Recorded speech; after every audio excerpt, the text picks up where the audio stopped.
प्रिय विद्यार्थियों, आज हम शुरू करने जा रहे हैं आपका वही हम बीएससी पार्ट सेकंड में हैं। इलेक्ट्रॉनिक्स के बाद पेपर 3 हम कर रहे हैं। अब हम सर्किट एनालिसिस ही करने जा रहे हैं। इसके अगले पार्ट 5 पे जा रहे हैं हम। और आज का हमारा टॉपिक है 4 टर्मिनल नेटवर्क और उसका कुछ डेफिनेशंस और उसका एनालिसिस कैसे किया जाता है।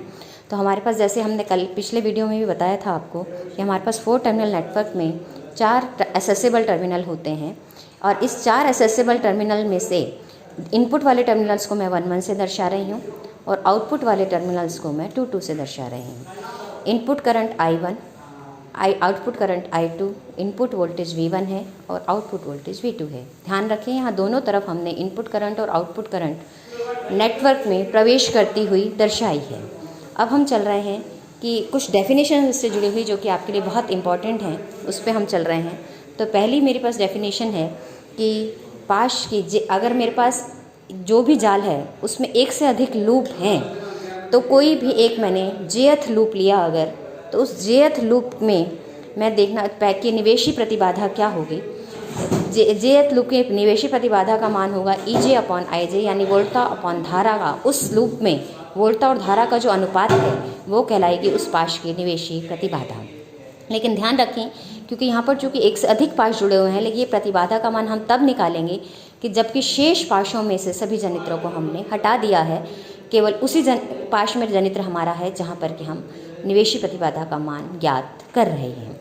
अब दूसरा हमारे पास है कि जाल की निवेशी प्रतिबाधा क्या होगी, यानी जहाँ हमने जाल बनाया तो मेरा प्रथम जाल जो प्रथम लूप है वो मेरा निवेशी प्रतिबाधा देगा। अगर 2 से अधिक मैंने लूप बना लिए हैं, जैसे कि अगर मैं दिखाना चाहूँ तो यहाँ पे मान लो कि एक लूप मैंने बनाया, लूप यहाँ 2 या 2 से अधिक अगर मैं दर्शाना चाहूँ तो यहाँ पर ये एक सर्किट मैं दर्शा रही हूँ आपके लिए। तो यहाँ पर ये एक बैटरी मैंने यहाँ लगा दी, ये दूसरी बैटरी मैंने यहाँ लगा दी। तो यहाँ पर ये एक लूप, ये दूसरा लूप, ये तीसरा लूप। तो अगर मुझे इसकी जेवें, जैसे हमने पहले बात की थी जेवें पाश की निवेशी प्रतिबाधा की, तो यहाँ पर मैं इस पाश की भी निवेशी प्रतिबाधा निकाल सकती हूँ, इसकी भी निकाल सकती हूँ और इसकी भी निकाल सकती हूँ। तो इसमें धारा कितनी प्रवेश कर रही है और इसकी जो आउटपुट वोल्टेज है यहाँ पर, चूँकि वो वोल्टेज कितनी है उसका मान हमें निकालूंगी। यहाँ इस पाश के लिए अगर मैं प्रथम पाश के लिए बात कर रही हूँ तो ये होगी इस पूरे जाल की निवेशी प्रतिबाधा। तो इस जाल की निवेशी प्रतिबाधा का मान अगर मैं निकालना चाहूँगी, लेकिन उस स्थिति में मैं इस जनित्र को यहाँ से हटा दूँगी, और अगर मैं इस जनित्र को यहाँ से हटा दूँगी तब उस स्थिति में मेरी जो निवेशी प्रतिबाधा आएगी वो होगी उस जाल की निवेशी प्रतिबाधा, क्योंकि मैं यहाँ से ये मेरा पॉइंट 1 हुआ और ये पॉइंट मेरा 2 हुआ, तो ये मेरा इनपुट हो गया और ये मेरा आउटपुट हो गया। तो जाल की जो निवेशी प्रतिबाधा है वो मेरे पास आएगी E1 ये अगर इसकी वोल्टता E1 है, बहने वाली धारा I1 है, तो ये हो जाएगी E1/I1। यानी कि किसी स्पेसिफिक जाल के लिए मैं बात कर रही हूँ तो उसकी और धारा और वोल्टता का अनुपात है निवेशी प्रतिबाधा उसकी, जबकि अन्य जनित्र को हमने हटा दिया है इसी शेष पाशों में, लेकिन उस पाश में से हमने नहीं हटाया है। इसी तरह अगर मैं पहले पाश के लिए बात कर रही हूँ, प्रतिबाधा निकाल रही हूँ, तो वो उसकी होगी निवेशी प्रतिबाधा। अब हम चलते हैं ट्रांसफ़र इम्पीडेंस। ट्रांसफ़र इम्पीडेंस कहलाता है कि 2 पाशों में हम पारस्परिक बात कर रहे हैं, जैसे पहले और दूसरे की बात करूँ, दूसरे या तीसरे की बात करूँ, तो मैं ये 2 पारस्परिक अगर जो मैं लूप ले रही हूँ, इन लूपों में एक के कारण वोल्टा, एक में वोल्टा के कारण दूसरे में बहने वाली धारा, या फिर दूसरे में बहने में अगर मैंने इस जनरेटर को यहाँ लगा दिया तो दूसरे में वोल्टा और पहले में धारा। तो इस तरह से ये जो अनुपात है वो कहलाता है ट्रांसफ़र इम्पीडेंस, यानी एक से दूसरे की प्रतिबाधा का अनुपात। लेकिन इसमें भी हम उन 2 पाशों के अतिरिक्त बाकी सब में से जनरेटर्स को हटा देंगे। तो यहाँ पर ट्रांसफ़र इम्पीडेंस मेरे 2 लूपों के लिए 1-2 के लिए क्या हो गया E1/I2 या फिर E2/I1। तो पहले में वोल्टा के कारण दूसरे में धारा या दूसरे में वोल्टा के कारण पहले में धारा, ये अनुपात क्या रहेगा, समान रहेगा। दोनों का पारस्परिक है, इसलिए पहले की दूसरे के साथ या दूसरे की पहले की दूसरे के साथ या दूसरे की पहले के साथ जो रेशो है वो क्या रहेगा, बराबर रहेगा। इसको मैं उठा के यहाँ लगा दूँ तब, या ये यहाँ लगा हुआ है तब, दोनों स्थितियों में ये रेशो क्या आएगा, समान आएगा। तो इसलिए ट्रांसफ़र इम्पीडेंस ZT12 का मान ZT21 के बराबर आएगा। अब हम कहेंगे मैश इम्पीडेंस, मैश की प्रतिबाधा। तो जेवें मैश की जो प्रतिबाधा है उसमें बहने वाली धारा और उसमें बहने वाली वोल्टता का अनुपात है, जबकि शेष पाशों को मैंने खुले परिपथ में मान लिया है। यहाँ एक ध्यान दें, पाश प्रतिबाधा और निवेशी प्रतिबाधा में फ़र्क क्या है? निवेशी प्रतिबाधा हम कह रहे हैं हमने बाकी पाशों में से शेष जनित्रों को हटाया है, प्रतिबाधाओं को नहीं हटाया है। लेकिन यहाँ पर हम जब बात करते हैं पाश प्रतिबाधा की, तो हम मान लेते हैं कि शेष प्रतिबाधा खुले पथ में है, यानी कि वो कनेक्टेड ही नहीं है। तो इसका मतलब जो पाश प्रतिबाधा है वो है EJ अपॉन IJ, यानी किसी भी पाश के लिए अन्य पाशों को हमने अगर खुले परिपथ में मान लिया है, तब हमारे पास वोल्टा और धारा का जो अनुपात है वो कहलाती है पाश प्रतिबाधा। उसके बाद है पारस्परिक प्रतिबाधा। पारस्परिक यानी अगर मैंने लिए हैं दो मैंने लूप लिए हैं एक ही जाल के, तो प्रथम पाश में वोल्टा के कारण दूसरे में धारा, और दूसरे में धारा के कारण पहले में वोल्टा। तो ये बिल्कुल इस स्थिति में भी शेष पाश क्या हैं? खुले परिपथ में हैं। जबकि यहाँ पर ट्रांसफर इम्पीडेंस में जनित्र हटाए थे हमने, यहाँ पर हम बाकी पाशों को खुले परिपथ में मान रहे हैं। तो ये दोनों में डिफरेंस है कि एक में हम जनित्र हटाते हैं और एक में हम अन्य पाशों को खुले परिपथ में ही मान लेते हैं। तो ये थोड़ा सा डिफरेंस है म्यूचुअल में और ट्रांसफ़र में, और यही थोड़ा सा डिफरेंस पाश प्रतिबाधा और जाल की निवेशी प्रतिबाधा में है। तो ये थोड़ा सा हमें ध्यान रखना है कि हम जनित्र हटा रहे हैं या पाशों को खुले परिपथ में रख रहे हैं। अब हमारा नेक्स्ट टॉपिक, हम इसी में ही जाल पे आगे चल रहे हैं, और अब हम अध्ययन करना चाहते हैं टी और पाई नेटवर्क को मानते हुए हम अध्ययन करना चाहते हैं कि ये जो जाल हैं उनका सर्किट एनालिसिस कैसे किया जाता है। तो अब सबसे पहले हम देखेंगे कि इन जालों में सबसे पहले हम ले रहे हैं टी नेटवर्क और पाई नेटवर्क। तो हम जानना चाहते हैं कि इनके लिए प्रतिबाधाओं के मान हम कैसे निकालते हैं, इनका एनालिसिस कैसे करते हैं। तो सबसे पहले हम निकालने जा रहे हैं इस टी नेटवर्क के लिए Z1OC। अब Z1OC का मेरा क्या तात्पर्य है कि 1-1 टर्मिनल पर प्रतिबाधा, जबकि 2-2 टर्मिनल को ओपन सर्किट किया गया है, यानी 2-2 टर्मिनल खुला है, तब मैं 1-1 टर्मिनल पर प्रतिबाधा का मान निकालना चाहती हूँ। तो इस सर्किट को अगर मैं देखूँ, तो अगर मैं इसका मान निकालना चाहती हूँ इसका, तो यानी ये दोनों खुले में हैं, ये दोनों टर्मिनल जब खुले हैं तो ये परिपथ से, चूँकि इसका एक ही टर्मिनल कनेक्शन में आएगा, इसलिए ये परिपथ से हट जाएगा। और जब ये परिपथ से हट जाएगा तब मेरे पास सर्किट में सिर्फ क्या बचेंगे? Z1 और Z3। और यहाँ अगर मैं ध्यान से देखूँ तो Z1 और Z3 का सिर्फ एक ही सिरा आपस में जुड़ा हुआ है, बाकी दूसरे सिरे इसके इनपुट टर्मिनल से कनेक्ट हो रहे हैं। तो इसलिए Z1 और जो Z3 है, ये Z1 और Z3 आपके लिए आपके पास ये Z1 और ये Z3 आपके पास सीरीज़ में जुड़े हुए होंगे। और अगर ये सीरीज़ में जुड़े हुए हैं तो मेरे पास Z1OC का जो मान आएगा वो हो जाएगा Z1 + Z3। अब इसी तरह मैं Z2OC देखूं, तो Z2OC में मैं मान निकालना चाह रही हूँ, तो वो क्या होगा? यानी 2-2 टर्मिनल पर प्रतिबाधा का मान, जबकि 1-1 टर्मिनल को ओपन सर्किट किया गया है, यानी ये जब 1-1 टर्मिनल खुले परिपथ में है तब 2-2 टर्मिनल पर प्रतिबाधा का मान क्या होगा? तो अगर ये ओपन सर्किट में है तो चूंकि इसका एक ही सिरा जुड़ेगा तो ये परिपथ से हट जाएगा, इसलिए मेरे पास सिर्फ 2 प्रतिरोध रहेंगे और ये दोनों इम्पीडेंस सीरीज़ में जुड़े हुए हैं Z2 और Z3। इसलिए मेरे पास Z2OC का जो मान आएगा वो हो जाएगा Z2 + Z3। अब ये तो किया हमने ओपन सर्किट के लिए काम। अब हम कर रहे हैं शॉर्ट सर्किट के लिए काम। तो मैंने कह रही हूँ Z1SC। Z1SC का मतलब क्या है मेरा कि 1-1 टर्मिनल पर प्रतिबाधा का मान, जबकि 2-2 टर्मिनल को शॉर्ट सर्किट किया गया है, लघुपतित किया गया है।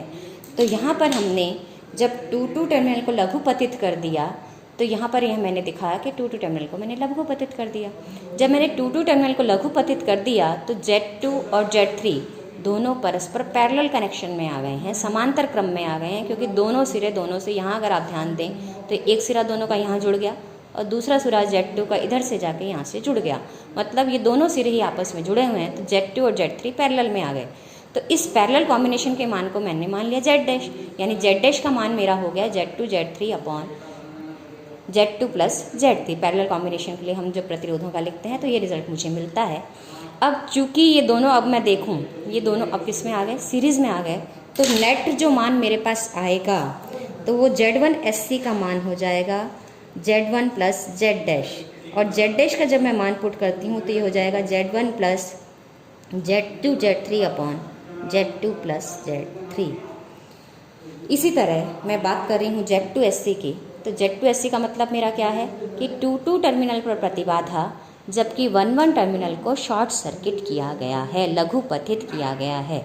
तो जैसे ही मैंने इसको लघुपथित किया तो मेरे पास सर्किट ये आ गया। यानी कि आपके पास Z1 और Z3 का जो कॉम्बिनेशन है ये दोनों पैरेलल में आ गए, और इस पैरेलल कॉम्बिनेशन के मान को मैंने मान लिया Z डबल डैश। तो इस Z डबल डैश का मान मुझे क्या मिलेगा, Z1 Z3 upon Z1 plus Z3। अब मुझे अगर Z2 SC का मान निकालना है तो मैं ये देख रही हूँ कि Z2 और Z डबल डैश दोनों परस्पर श्रेणी क्रम में जुड़े हुए हैं, तो परिमाणिक मान हो जाएगा Z2 plus Z double dash. और जब आप ये मान रखेंगे तो हो जाएगा Z2 plus Z1 Z3 upon Z1 plus Z3। तो इस तरह से हम Z1 OC, Z2 OC, Z1 SC, Z2 SC के मान निकाल सकते हैं इस T नेटवर्क के लिए। लेकिन एक बात ध्यान रखें, यहाँ मैंने Z1 Z2 सीरीज़ वाले इम्पीडेंस लिखे हैं और Z3 वाला मेरा इम्पीडेंस है समांतर क्रम का। लेकिन अगर आप बाय द वे लिखने में उल्टा कर दें, ये Z1 हो जाए, ये Z3 हो जाए, तो ये Z2 हो जाएगा। यानी Z1 Z3 Z2 अगर मैं लिखती हूँ तो मेरे पास फॉर्मूला बदलेगा, ये बात आप ध्यान रखें। इसलिए आप कभी भी इलेक्ट्रॉनिक्स का सर्किट बनाएं तो ये बात हमेशा आप ध्यान रखेंगे कि सर्किट के अनुरूप आपकी इक्वेशंस होनी चाहिए। किरचॉफ के नियमों को, ओम के नियमों को लगाते समय सर्किट का आप परिपथ का ध्यान रखेंगे। ये नहीं कि आप रट लें और जो आपने मान यहाँ निकाला है वही मान आप उस सर्किट के लिए भी लिख दें, यहाँ जहाँ आपने यहाँ Z1 Z3 और अगर Z2 कर दिया है तो ये मान बदलेंगे, ये बात ध्यान रखें। अब हम चल रहे हैं पाई नेटवर्क पर। यही काम हम किसके लिए करेंगे, पाई नेटवर्क के लिए करेंगे। तो पाई नेटवर्क में अगर मैं देखूं तो मैंने किया Z1 OC अगर मैं निकालना चाहती हूं तो 2 टर्मिनल ओपन सर्किट है, तब ये तीनों ही मेरे पास परिपथ में रहेंगे, और तीनों ही रहेंगे तो ये दोनों तो श्रेणी क्रम में हैं परस्पर, यानी ZB प्लस Z3 श्रेणी क्रम में है। और ये जो मान आया, मान लो ये Z डैश मान आया है, ये Z डैश मान Z के साथ पैरेलल में हो जाएगा, क्योंकि उस स्थिति में मेरा जो सर्किट बनेगा ये हो गया ZA आपका, और पैरेलल जो कॉम्बिनेशन ZB प्लस ZC का है वो यहाँ Z डैश इसके पैरेलल में जुड़ेगा। ये 1-1 टर्मिनल है, ये 2-2 टर्मिनल है। तो उस स्थिति में Z1 OC की स्थिति अगर मैं 1-1 पे निकालना चाह रही हूँ तो मुझे ये दिखेगी। तो Z डैश का मान मुझे मालूम है, ये दोनों सीरीज़ में आ गए हैं। अब ये इसके साथ चूँकि पैरेलल में है, इसलिए मेरे पास जो Z1 OC का मान आएगा वो हो जाएगा ZA Z dash upon ZA plus Z dash, यानी टोटल मान मेरे पास आ जाएगा ZA ZB plus ZC divided by ZA plus ZB plus ZC। तो इसी तरह अगर हम मान निकालें Z2 OC का, तो Z2 OC का मान जब मुझे निकालना है, यानी 2-2 टर्मिनल पर अब मुझे मान निकालना है, जबकि 1-1 टर्मिनल का मेरा ओपन सर्किट है। अब मैं इसके लिए अगर सर्किट बनाती हूँ तो चूँकि मेरा 1-1 टर्मिनल ओपन सर्किट है और 2-2 टर्मिनल पर मुझे मान निकालना है, तो ये मान मुझे इस तरह से देखने को मिलेगा। यानी कि ये मान हो गया आपका, यहाँ पर आपका मान हो गया ZC और ये हो गया Z डबल डैश। यहाँ Z डबल डैश क्या होगा, Z डबल डैश मतलब दो पे हम मान निकाल रहे हैं तो हम यहाँ से चलेंगे और यहाँ से चलेंगे तो ये दोनों सीरीज़ में हैं, तो Z डबल डैश का मान हो जाएगा ZA प्लस ZB। अब ये Z dash double dash ZC के साथ पैरेलल में है, इसलिए Z2 OC का मान आएगा आपके पास ZC Z double dash divided by ZC Z double dash divided by ZC plus Z double dash, यानी मान आपके पास हो जाएगा ZC ZA plus ZB divided by ZC plus ZA plus ZB। इस तरह से आप मान निकाल सकते हैं किसका, ओपन सर्किटेड का इम्पीडेंसेस का मान 1-1 टर्मिनल पर और 2-2 टर्मिनल पर। जबकि आपके पास 1-1 पे मान निकाला है तो 2-2 टर्मिनल ओपन सर्किट है, 2-2 पे मान निकाला है तो 1-1 टर्मिनल ओपन सर्किट है। इसी तरह आप मान निकाल सकते हैं शॉर्ट सर्किटेड के मान। अब हमने मान निकाला है Z1 SC का। Z1 SC का मान कब, 1-1 टर्मिनल पर इम्पीडेंस का मान, जबकि 2-2 टर्मिनल शॉर्ट सर्किट किया गया, तो यहाँ हमने इसको शॉर्ट सर्किट किया। जैसे ही मैंने इसको शॉर्ट सर्किट किया है तो ZC यहाँ से हट जाएगा और हट जाते ही ये दोनों कॉम्बिनेशन पैरेलल कॉम्बिनेशन बन जाएगा। इसलिए मेरे पास Z1 SC का मान आएगा ZA ZB upon ZA plus ZB, क्योंकि ये दोनों का पैरेलल कॉम्बिनेशन अब बन गया। इसी तरह Z2 SC अगर मैं देखूँ तो 2-2 टर्मिनल पर मुझे मान निकालना है, जबकि 1-1 टर्मिनल को शॉर्ट सर्किट। तो जैसे ही मैंने इसको शॉर्ट सर्किट किया, जी ZA सर्किट से हट गया तो ये ZB और ZC दोनों पैरेलल में आ जाएंगे, और पैरेलल में आते ही मेरे पास Z2 SC का मान हो जाएगा ZB ZC upon ZB plus ZC। तो इस प्रकार से हम टी और पाई नेटवर्क के लिए मान निकाल सकते हैं। ओपन सर्किटेड वैल्यूज़ क्या होंगी इम्पीडेंसेस की, और शॉर्ट सर्किटेड वैल्यूज़ क्या होंगी इम्पीडेंसेस की, इनके मान हम निकाल सकते हैं। अब आप एक होमवर्क कर सकते हैं घर पे कि हम इन दोनों के परस्परिक रिलेशन निकाल सकते हैं। और परस्परिक रिलेशन का मतलब कि हम टी और पाई नेटवर्क को अगर परस्पर तुल्य मान लें तो हम ZA ZB ZC का संबंध Z1 Z2 से निकाल सकते हैं, या Z1 Z2 Z3 का संबंध हम ZA ZB से ZC से भी निकाल सकते हैं। इसी तरह हम केवल T नेटवर्क को सॉल्व करें तो Z1 का संबंध Z1 SC Z1 OC सबसे निकाल सकते हैं। इस तरह यहाँ भी ZA ZB का संबंध Z1 OC और Z2 OC से निकाल सकते हैं। तो यहाँ पर एक गणना आप कर सकते हैं, और एक गणना जब आप करेंगे तो आप इस तरह की गणना कर सकते हैं कि Z3 स्क्वायर का मान मैंने ये रखा है, Z1 ये हो जाएगा, Z2 ये हो जाएगा, यानी Z1 OC minus Z3 Z2 का मान ये गणना आप कर सकते हैं। और करके स्वतः ही मान आपके पास ये Z1 के OC Z2 OC इन सब के मान आ जाएंगे, और इन सब के आधार पर आप मान निकाल सकते हैं कि Z1 OC कैसे आया, Z2 OC कैसे आया, Z1 SC का मान क्या है।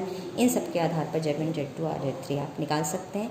इसी तरह तुल्यता के आधार पर आप टी और पाई को जब सर्किट को तुल्य मान लेंगे तब उस स्थिति में दोनों को कंपेयर करके ये रिलेशन आप निकाल सकते हैं। तो ये एक गणना का काम है जो आप सरलता से कर सकते हैं, यानी Z1 टी और पाई सर्किट्स को तुल्य मानते हुए, तुल्य का आधार हमने पहले बताया था कि जितनी वोल्टता यहाँ है उतनी ही पाई पे होनी चाहिए, जितनी धारा यहाँ बह रही है उतनी ही यहाँ पाई पे होनी चाहिए, जितनी टी के आउटपुट पे वोल्टता है उतनी ही पाई के आउटपुट पे वोल्टता होनी चाहिए, जितनी टी के नेटवर्क पे इनपुट धारा आउटपुट धारा है उतनी ही पाई पे होनी चाहिए, तो ये तुल्य होंगे, अन्यथा नहीं होंगे। तो तुल्यता मानते हुए हम Z1 का ZA ZB से और ZD का Z1 Z2 से संबंध निकाल सकते हैं। ये गणना आप खुद कर सकते हैं। तो अगली बार हमारा जो वो रहेगा टॉपिक वो रहेगा parameters of 4 terminal network. Thank you.